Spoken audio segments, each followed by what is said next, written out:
that I'm the one that's going to solve this problem. I'm the one that can build this, right? And I feel like if I don't do it, I'd be doing everybody else a disservice because nobody else will do it, right? Nobody else has the same passion. Nobody else has the same story. Nobody has the same work ethic, the same obsession like I do, right? And with all that evidence, then I started believing in myself. I started saying, hey, you know what? I could potentially do this, right? And we need to continue doing this. Welcome to UndocuStartup by Juan Maya Hernandez. So hey everyone, welcome back to another episode of UndocuStartup Weekly, where I share the biggest lessons that I've been learning building the #1 entrepreneurship program for undocumented students through my company, UndocuStartup. If you want to learn more about my programs, visit www.undocuStartup.com. Again, that's www.undocuStartup.com. Lesson number 1, you choose who you listen to. All right. With everything going on, it's really easy to get caught up with all the negativity. It's really easy to get caught up with everything depending on your environment. But I had to remind myself this week that I choose what to listen to. I choose what music to listen to. I choose what videos I'm clicking on. I have the option to choose. So if you're scared and you're feeling discouraged to work because of everything going on, that's all that negative energy. You're putting that into the universe. You're putting it out into the world. And that ends up messing with your mental health. I mean, at least that's what happened to me. So again, I had to remind myself that I can choose who I'm listening to. Lesson number 2, it takes longer than you think. All right. Getting to a goal takes way longer, even to where I'm at right now. As of right now, I've sent over 10,000 emails. I've done over 7 programs so far. We've helped over 167 students. Still trying to figure it out. We had to continue developing our marketing and sales. A lot of rejection, a lot of proposals where people tell me, not right now, great program, not right now, mistakes upon mistakes, and then questioning my qualifications. So this week was just sort of a reminder that it takes longer than I think. If I want to build and I want to make the impact of 1,000 people and eventually 1 million people to helping them create jobs within the undocumented community, it's going to take way longer than I think. I'm going to have to pay the price eventually because everything has a price, right? The price of building your own business is not having the stability from your own job. But this week I was just reminding myself it takes way longer than I think. And that's okay, right? That's perfectly okay. Lesson number 3 is to step back to come back refreshed. So I took a few days of break. There was a few days because of everything going on. I was letting it take over me. I was not feeling motivated to work. I was feeling drained. I was not feeling like I had new ideas. So I took a few days of break, take a step back, and I'm able to do that. I'm grateful to be able to do that. But I came back refreshed. I came back with new ideas. Also, I don't know if you guys remember an episode in the previous weeks. I partially dislocated my shoulder. I sprained my ankle. So I was going through physical therapy for this.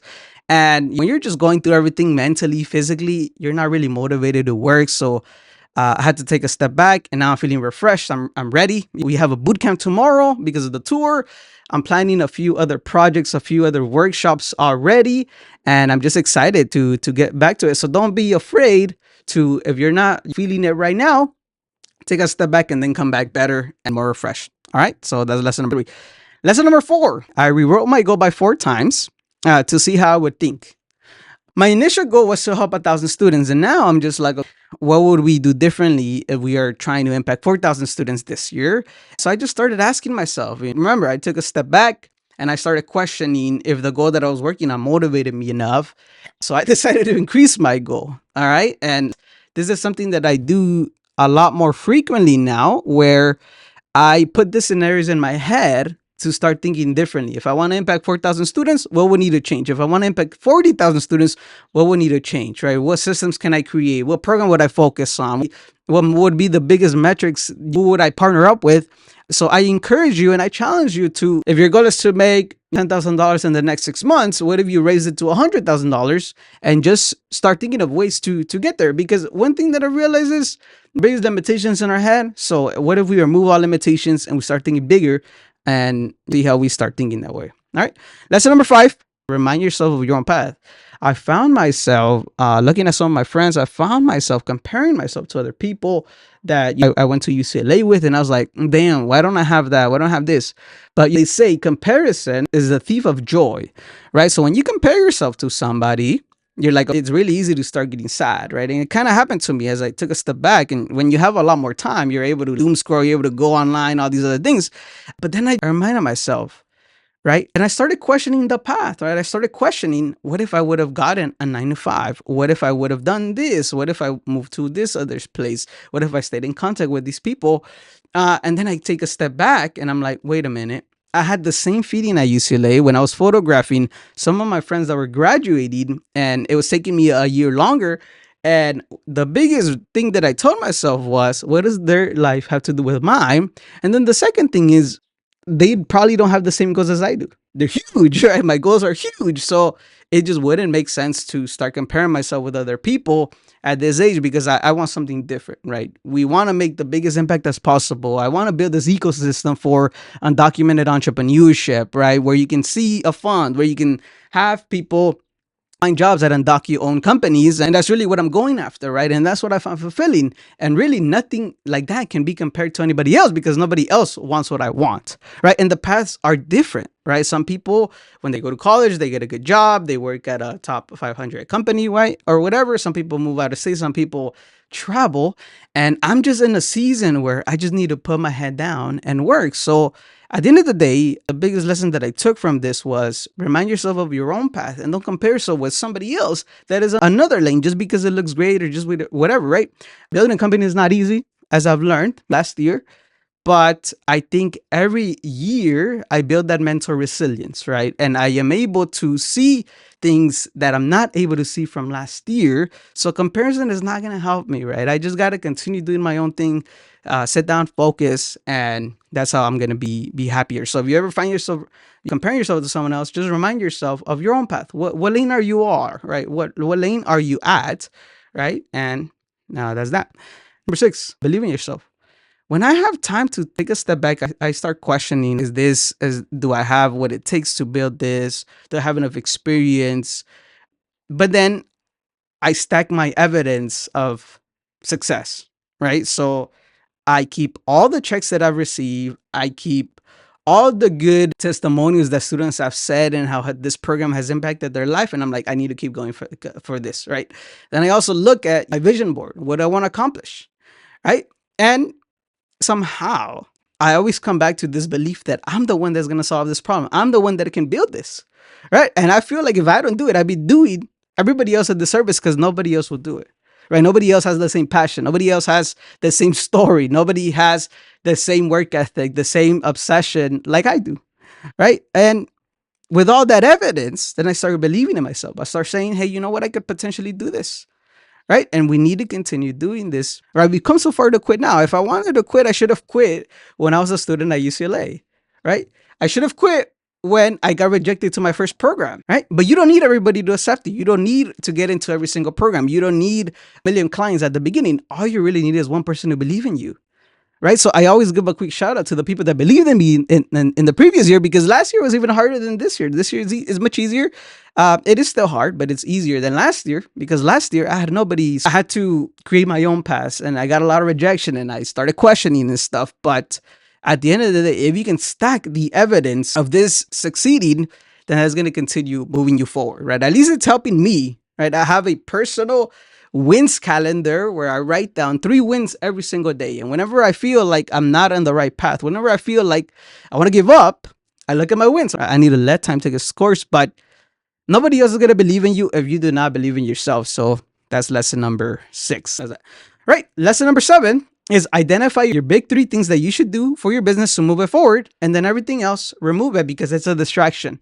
Right. I was finding myself being distracted by connecting with every single person that came across my email, right? They would tell me, can you help me out with this? Can you connect me with this? And then when I would show up to the meeting, some people don't show up. And I'm like, so you need my help, but then you don't respect my time. And then you want to schedule for another time. My big 3 tasks that I need to focus on are marketing, selling, and building credibility. That's really it, right? So anything that is outside of that, I'm not going to make time for, right? And maybe it's a bit selfish, but at the end of the day, right, I'm building a for-profit company. It's not a nonprofit. I don't rely on donations. I need to continue getting new clients. I need to continue building the programs. I need to continue getting testimonials, right? And I need to focus all my time, all my energy to the people that are going to cherish that time, right? And most importantly, I'm not here to beg anybody, right? The people that want to connect with me, I'll make the time, right? But if there's any resistance, right? I'm also not here to beg anybody to work with me, right?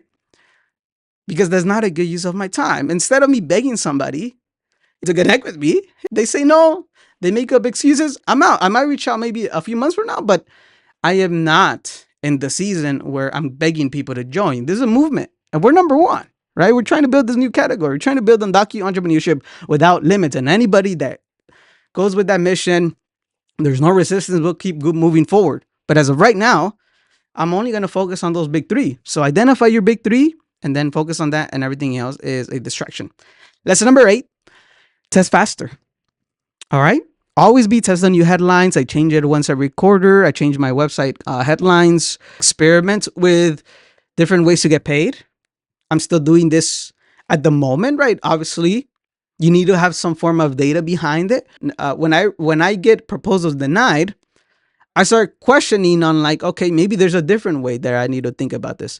And this is how I sort of opened up a payment plan where people can split the cost if there's more than one partner to run a program together, right? That's how I came up with that one. So always be experimenting, always be thinking about what is your biggest bottleneck. Remember, I've mentioned my bottleneck in the past, but what is that thing holding you back? All right. And then how can you solve that? All right. Lesson number 9. Look at money as an investment, as a return on investment. And if it's 2x or more, the return, then it's worth it. Right? This one just comes from me wanting to go to a conference, looking at the price, looking at the hotel, looking at the travel, and being like, damn, it's going to be over $1,000. Should I invest this money? All right. But in that conference, I'll be in a room with people that could potentially support these programs. And even if I just get 1 new lead, 2 new leads, 5 new leads, and I close 2, 3 of them, easily, that would be a 10x return, 20x return on the investment that I made, right? And thankfully, I have some savings that I'm able to, uplift the cost. But I look at things as a return on investment, right? And I've done this in the past already, right? When I've been too busy to even do my laundry because I have a program and I need to travel and I need to do these things, I've paid $60, $70 for somebody to do my laundry. Then I just pick it up because it saves me time, right? And those 2-3 hours that I spend doing the laundry, I could be focusing on practicing the program, getting everything ready, booking my hotels, all this other stuff that I need to focus on. And that's going to lead me to new contracts, right? So I stopped looking at, and this was with the help of a close friend of mine that helped me walk through this, but I stopped looking at money and how much something costs as a cost instead of an investment, right? So now I look at it as an investment, and if it's worth 2x, 3x, 4x, or even new connections that are going to move my business forward, then it's worth it. So yeah, that's pretty much all I got for you all today. I really appreciate your time. And remember, entrepreneurship should have no limits. Okay, you're not tied down to independent contracting. You shouldn't be tied down to freelancing work or cooperatives. If you want to build a company, you want to sell in a few years, that's what you should go after. All right, that's what you should go after. So thank you all so much for listening to this episode. And remember, be motivated and stay motivated, baby. I'll talk to you soon. All right, bye.